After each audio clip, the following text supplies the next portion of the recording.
അപ്പൊ ഇന്ന് 20-ാം തീയതി, അതായത് ചിങ്ങമാസത്തിലെ വിശാഖമാണ് ഇന്ന്. അപ്പൊ നമുക്ക് എല്ലാവർക്കും അറിയാം, ഗുരുവായൂർ അമ്പലത്തിൽ ഓണത്തിനോടനുബന്ധിച്ച് 10 ദിവസം പൂക്കളം ഇടുന്നുണ്ട്.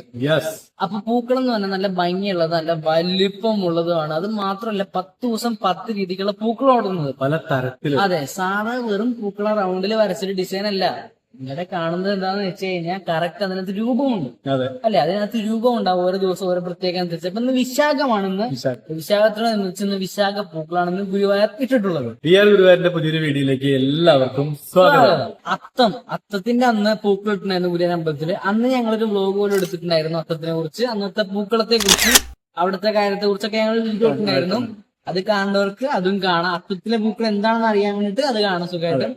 അതുപോലെ തന്നെ അത്തം കഴിഞ്ഞിട്ട് ഏതൊക്കെ ഉണ്ടായിരുന്നു വെച്ചാൽ മാസം 2 ദിവസമല്ലേ? അത്തം കഴിഞ്ഞിട്ടാണ് ചോതി ആയിരുന്നു അന്ന് ഇട്ടുണ്ട് പൂക്കളം.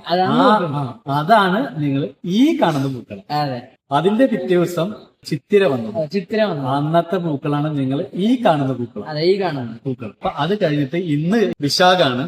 അപ്പൊ അതിന്റെ പൂക്കളത്തെ കുറിച്ചാണ് നമ്മളൊന്ന് കൂടുതലായിട്ട് പറയുന്നത്. അതെ, അപ്പോ വിശാഖ പൂക്കളം എന്താണെന്നാവും ആലോചിക്കുന്നുണ്ടാവുക. എന്താന്ന് വെച്ചിട്ടുണ്ടെങ്കിൽ വേലേന്തി നിൽക്കുന്ന മുരുകൻ, സുബ്രഹ്മണ്യ സ്വാമിനെയാണ് അതില് വരച്ചിട്ടുള്ളത്. നല്ല ഭംഗിയായിട്ട്, നല്ല രസമാണ്. കുട്ടിത്താണ് ആ മുഖം, എക്സ്പ്രഷൻ ഒക്കെ കാണാനായിട്ട് നല്ല ഭംഗിയിൽ ചെയ്തിട്ടുണ്ട്. പൂക്കളം നല്ല വലിപ്പമുണ്ട്, പ്രത്യേകിച്ച് എടുത്തു പറയണം, നല്ല വലിപ്പമുണ്ട്. കാണാനായിട്ട് ഇഷ്ടം പോലെ ആൾക്കാര് അമ്പലത്തിൽ അവിടെ നമുക്ക് ഗേറ്റ് പോലെ കെട്ടിയിട്ടുണ്ട്. അത് പൂക്കളം ഡെസ്ക് കൂട്ടുണ്ടാവും, ഡെസ്ക് ഒക്കെ ഇട്ടുണ്ട്. അപ്പൊ അതിലേക്ക് അങ്ങോട്ട് ചില സ്ഥലത്തൊക്കെ പൂക്കളം കാണാം. രാത്രി ആയി കഴിഞ്ഞാൽ ഭാഗത്ത് പോയി കാണാം.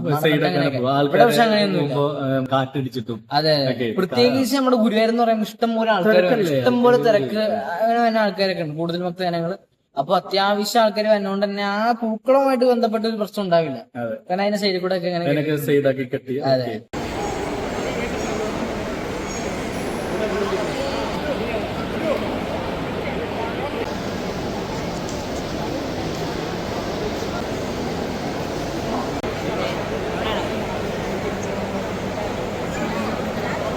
അപ്പൊ സാധാരണ നമ്മളൊരു പൂക്കളറിന് വെച്ചെങ്കില് നമ്മളൊരു വരച്ച് ഫ്ലവർ വരച്ച് നമ്മൾ അതിനുള്ള ഇട്ടാൻ പോകുന്നതാണ്. പക്ഷെ നമ്മളിങ്ങനെ ഇങ്ങനെയുള്ള രൂപങ്ങൾ വരച്ചിട്ട് പൂക്കൾ ഇടുമ്പോ അത് വെച്ച് ചോക്ക് കൊണ്ട് വരച്ച് ക്ലിയർ ആയിട്ട് പൂക്കൾ ഇടുന്നവർക്ക് അറിയാൻ പറ്റും. അത് നമുക്ക് ഇച്ചിരി മാറുന്ന് കാണുമ്പോഴാണ് അതിന്റെ ഭംഗി. അടുത്തുനിന്ന് ഇല്യൂഷൻ പോലെ ശരിക്കും പൂക്കളിടുമ്പോ. കാരണം ഇട്ടിട്ട് വരുമ്പോ തെറ്റിയൊക്കെ ഇടുന്നല്ലോ. പിന്നെ ഇപ്പൊ രാന്ന് പിടിച്ച് ഒന്നുകൂടി എടുക്കാന്ന് വെച്ചിട്ട് പണിയുള്ള പരിപാടിയാണ്. അതൊക്കെ കൃത്യമായിട്ട് ഇടുന്നത്. കാരണം മുരുകൻ സ്വാമിയുടെ ഇപ്പുറത്തെ കാലിലെ ചുവപ്പാണ്, ഇപ്പുറത്തെ കാലിന് ചുവപ്പ്, മഞ്ഞാണി മഞ്ഞ കൃത്യമായിട്ട് വരണം. വേലി പിടിച്ച് നിക്കണ സ്വാമി സുബ്രഹ്മണ്യ സ്വാമി. അപ്പൊ അതൊക്കെ അങ്ങനെ ഓരോ ദിവസം വ്യത്യസ്തമായിട്ടുള്ളതാണ് ഇടുന്നത്. പിന്നെ അതുപോലെ തന്നെ ഈ കാളിന്തിയുടെ ഒക്കെ ഉണ്ടായിരുന്നു, കഴിഞ്ഞ കൊല്ലം ഉണ്ടായിരുന്നു കാളിന്തി, അതായത് പാമ്പിന്റെ മുകളിൽ കാളിയമർദ്ദനം, അങ്ങനെയൊക്കെ ഉണ്ടായിരുന്നു കഴിഞ്ഞ കൊല്ലം. അപ്പൊ ഇതൊക്കെയാണ് നമ്മുടെ ഗുരുവായൂർ അമ്പലത്തിലെ പൂക്കൾ എന്ന് പറഞ്ഞത്. 10 ദിവസം, അതും 4 ദിവസമായിട്ടുള്ളൂ. 4 ദിവസമായിട്ടുള്ളൂ. ചിത്തിര, ചോതി, വിശാഖം 4 ദിവസമായിട്ടുള്ളൂ. ഇനിയും ഉണ്ട് കുറച്ച് ദിവസം കൂടെ. അതെ, പിന്നെ ഓണത്തെ കുറിച്ച് പറയുകയാണെങ്കിൽ ഈ 10 ദിവസം എന്ന് പറഞ്ഞാല് ഓണത്തിന്റെ ഒരുക്കങ്ങളാണ് എല്ലാവരും. പല ആൾക്കാരും അത് ഓണത്തിന് വേണ്ടിയിട്ട്, ഓണത്തിന് സെറ്റ് ചെയ്യാൻ വേണ്ടി പല സംഭവങ്ങൾ. ഇപ്പൊ വീട്ടുകാർക്കാണെങ്കിൽ മറ്റേ ഇപ്പൊ വയസ്സായ ആൾക്കാരെ അവർക്ക് ഡ്രസ് എടുക്കല്,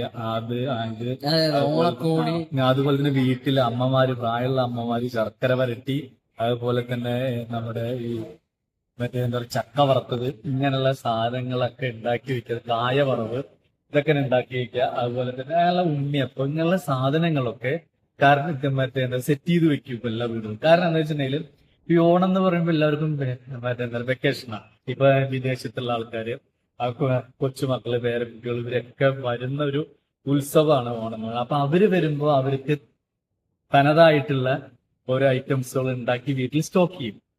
കുട്ടികൾക്ക് ഓണക്കോടി, അതുപോലെ തന്നെ ഈ കുട്ടികൾക്ക് ഓണക്കൂടി.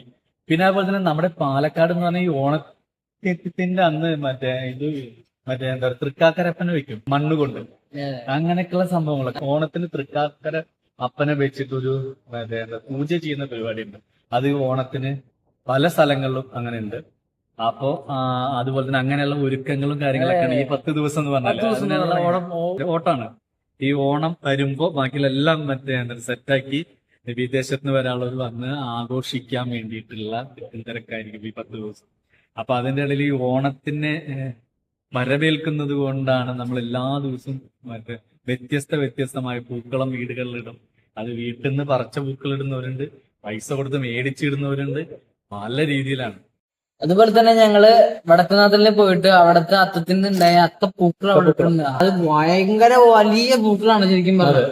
അതിന്റെ ഒരു വീഡിയോ ഞങ്ങൾ ഇട്ടിട്ടുണ്ട്, അത് എല്ലാവർക്കും കാണാൻ. അത് നല്ല വലിപ്പമുണ്ട്. അതുപോലെ തന്നെ ആ പൂക്കള് എന്ന് വെച്ചാൽ തൃശ്ശൂര് പൂക്കള് വാങ്ങിക്കാനുള്ള ഒരു സ്റ്റോർ കുറെ ഉണ്ട് അവിടെ. അതുപോലെ തന്നെ അച്ഛൻ പറഞ്ഞ പൂക്കട ഉണ്ട്. അതെ. അതുപോലെ തന്നെ കുറെ സംഭവങ്ങളൊക്കെ വന്നിട്ടുണ്ട് തൃശ്ശൂര്. അത് അതിന്റെ വീഡിയോ ഞങ്ങൾ സെപ്പറേറ്റ് ആയിട്ട് അപ്ലോഡ് ചെയ്തിട്ടുണ്ട്, അതും കൂടി ഒന്ന് കാണാൻ. അതുപോലെ തന്നെ ഇപ്പൊ എന്റെ സ്കൂള് ഇപ്പൊ നാളെ അടയ്ക്കും. അതായത് ഇന്ന് അടച്ചു, നാളെ ഓണം സെലിബ്രേഷൻ ആണ്. ഇന്ന് കാണുമ്പോ തന്നെ ഇന്ന് സെലിബ്രേഷൻ ആണ്. അപ്പൊ നിങ്ങളുടെയൊക്കെ സ്കൂളിൽ അതായത് സ്കൂൾ അടച്ചെങ്കിൽ ഒന്ന് കമന്റ് ചെയ്യുക. അതുപോലെ തന്നെ ദിവസം പൂക്കളുണ്ടെങ്കിൽ ഒന്ന് കമന്റ് ചെയ്യുക അല്ലേ? എങ്ങനത്തെ പൂക്കളും അത്യാവശ്യം വലിപ്പമുള്ള അങ്ങനെ ഡിസൈൻ പേരുന്നില്ല പൂക്കളത്തിന്. വലിയ പേരൊന്നുമില്ല, സാധാരണ പൂക്കളൊന്നും സാധാരണ പേരൊക്കെ നമ്മള് സാധാരണ പൂക്കളം എന്ന് പറയുള്ളൂ. അത്തപ്പൂക്കളം അത് പൂക്കളം എന്ന് പറഞ്ഞിട്ടല്ലോ പല രീതിക്ക് ഇടും. അത് ചില ഗ്രാമങ്ങളിലൊക്കെ കാണാൻ പറ്റും. ഈ ചാണകം മെഴുകിയിട്ട് അതിന്റെ മുകളിൽ ഇടാം പൂക്കൾ. അങ്ങനെയാണ് ഇടുന്നത്. അങ്ങനെയാണ് ശരിക്കും ഇടുന്നത്. അത് ഗ്രാമങ്ങളിലാണ്. നമ്മുടെ ഫ്ലാറ്റിൽ നിന്നും ചാണകം മെഴുകാൻ പറ്റില്ല. അതൊക്കെ പരമ്പരാഗത രീതിയിലാണെങ്കിൽ നമ്മള് ചാണകം മെഴുകി എന്നിട്ട് ഈ നമ്മളെന്താ പറയാ മെയിനായിട്ട് തുമ്പപ്പൂവാണ് നമ്മൾ ഓണത്തിന്. പക്ഷെ തുമ്പ എന്ന് പറഞ്ഞ സാധനം ഇപ്പൊ കാണാനേ ഇല്ല. ഒരുവിധ സ്ഥലത്തൊന്നും അത് മറ്റേ സാധനം ഇല്ല. അപ്പൊ നമ്മൾ കിട്ടുന്ന പൂവ് വെച്ചാൽ അത് ഇടും നമ്മള്. പിന്നെ ഓരോ വീട്ടുകാര് വ്യത്യസ്തമായിട്ട് ചിലവര് വെറൈറ്റി ആയിട്ട് പൂക്കൾ ഇടുന്നവരുണ്ട്. ഓരോ ഇപ്പൊ ഞങ്ങൾ ട്രൻസിൽ നിന്ന് പോയി. ട്രൻസിൽ പോയപ്പോ അവിടെ മാറ്റ് ഇട്ടിരിക്കുക പൂക്കളത്തിന് ഡിസൈനുള്ള ആവശ്യമില്ല. നമ്മൾ പറയല്ലോ ശരിക്കും പറഞ്ഞാൽ അതിങ്ങനെ പ്രിന്റ് എടുത്ത പോലെ. അങ്ങനെ അങ്ങനെ 2030 ആകുമ്പോഴേ ഒരു സാധനം ബോക്സ് പോലെ ഈ വാച്ചിന്റെ ഒക്കെ ഒരു ബോക്സ് പോലെ ഇത് ഒരു സ്വിച്ച് അമർത്തിക്കാൻ പൂക്കളിങ്ങനെ റൗണ്ടിലേക്ക് ഇറങ്ങി പറയാൻ പറ്റില്ല. അങ്ങനെയൊക്കെയാണ്. കാരണം നമ്മൾ ഈ അത്തം മുതല് ഓണം വരെ പൂക്കളിടുന്നത് വെച്ചാൽ ഓണത്തിന്റെ ഒരു പ്രതീതിയാണ്. ഒരു ഓണം വന്നു, ഇനി ഓണാണ് വരണത്. ഈ 10 ദിവസം കഴിഞ്ഞ 10ാമത്തെ ദിവസം നമുക്ക് ഓണാണ്. അപ്പൊ അന്ന് നമുക്ക് എല്ലാവരും കൂടി ഇരുന്ന് സദ്യ ഉണ്ടാക്കി എല്ലാവരും കൂടി ഇരുന്ന് കഴിക്കുന്ന ആ ഒരു മറ്റേ സന്തോഷത്തിനെ വരവേൽക്കുക എന്നുള്ള. അപ്പൊ അത്തപ്പൂക്കളം കാണുമ്പോൾ നമുക്കൊരു സന്തോഷമാണ്. അന്ന് കുട്ടികൾക്കാണ് ഏറ്റവും കൂടുതൽ സന്തോഷം. അവർക്ക് കോടി കിട്ടുമെന്ന്, പുതിയ ഡ്രസ്സൊക്കെ ഇട്ട് പുതിയ വസ്ത്രമൊക്കെ ഇട്ടവര് അടിപൊളിയായിട്ട് മറ്റേ ഓണ ഊഞ്ഞാലാടി അങ്ങനെയൊക്കെയുള്ള ഭയങ്കര ഇതൊരു സംഭവമായിട്ട് ആഘോഷിക്കുന്ന ആൾക്കാരുണ്ട്, സിമ്പിൾ ആയിട്ട് ആഘോഷിക്കുന്ന ആൾക്കാരുണ്ട്. കേരളത്തിൽ തന്നെ ഉണ്ടല്ലോ ആഘോഷിക്കുന്നുണ്ടെങ്കിലും നമ്മുടെ കേരളത്തിന് പുറത്തുള്ള രാജ്യങ്ങളുണ്ടല്ലോ, ബഹ്റിൻ, ദുബായ് അങ്ങനെയൊക്കെയുള്ള ബാക്കിയുള്ള രാജ്യങ്ങളിലെ മലയാളി സമൂഹം ഉണ്ടല്ലോ, അവരിത് കിടുലനായിട്ട് പരിപാടി നടത്തും. അടിപൊളിയായിട്ട് നടത്തും. അതിപ്പോ ഞാൻ പറയാൻ കാരണം എന്ന് വെച്ചപ്പോ ഗൾഫില് തൃശ്ശൂർ പൂരണ്ടായി പറയണല്ലോ. അതെന്ന് വെച്ചാൽ അവിടുത്തെ പ്രവാസികൾക്കും കൂടാൻ പറ്റുന്നുണ്ട്. അങ്ങനെ ഇപ്പൊ ഓണം നമ്മുടെ കേരളത്തിൽ മാത്രം ഒതുങ്ങിക്കുന്ന സാധനമല്ല, ലോകമെമ്പാടും മലയാളികൾ എവിടെ ഉണ്ടോ അവിടെ ഓണമുണ്ട്. അവിടെ മറ്റേ എന്താ സദ്യ ഉണ്ട്, അവിയല്, തോരൻ, ഉപ്പേരി, കിച്ചടി, വെച്ചടി എല്ലായിട്ട് അത് പാലടപ്രദവരും മതി അടിച്ചു വിളിക്കുക. അപ്പൊ ആ ഓണം എന്ന് പറഞ്ഞ ഒരു കൊല്ലം കാത്തിരിക്കുന്നതാണ് നമ്മൾ. അത് നമ്മൾ തകർത്ത് തരിപ്പണാക്കുന്നുണ്ട്. അപ്പൊ അതിനു വേണ്ടിയിട്ടാണ് എല്ലാവരും കൂടുന്നത്. അപ്പൊ എന്തായാലും നമ്മുടെ ഈ ഓണപ്പൂക്കളത്തിൽ നിന്ന് നേരെ ഓണത്തിലേക്കും ബഹറിലേക്കൊക്കെ അതെ അങ്ങോട്ടൊക്കെ എത്തിയ നമ്മള്. അപ്പൊ ഇതൊക്കെയാണ് ഇന്നത്തെ വിശേഷം എന്ന് പറഞ്ഞാൽ. അപ്പൊ ഞങ്ങളുടെ ഇതേപോലത്തെ പൂക്കൾ ഓണമായിട്ടുള്ള കുറെ അപ്ഡേഷൻസ് ഒക്കെ ഇനി വരാണ്ട്. അപ്ഡേഷൻ അറിയാനാണെങ്കിൽ നിങ്ങൾ എല്ലാവരും സബ്സ്ക്രൈബ് ചെയ്യാം. നമുക്ക് എല്ലാവർക്കും ഒരുമിച്ച് കാണാം. അതുപോലെ തന്നെ നമ്മുടെ ഗുരുവായൂർ അമ്പലത്തില് ഓരോ ദിവസം വ്യത്യസ്തമായിട്ട് പൂക്കളിടും. അപ്പൊ ഓണം വരെ ഇടുന്ന ഏതാ പൂക്കളാണ് വെച്ചാൽ നമ്മളത് അപ്ലോഡ് ചെയ്യും. അപ്പൊ നിങ്ങൾക്കത് കാണണമെങ്കിൽ നിങ്ങള് മറ്റേ എന്താ പറയാ സബ്സ്ക്രൈബ് ചെയ്യും. ഓക്കെ, അപ്പൊ നമുക്കിനി അടുത്തൊരു വീഡിയോയുമായി വീണ്ടും കാണാം. അതുവരേക്കും നന്ദി, നമസ്കാരം.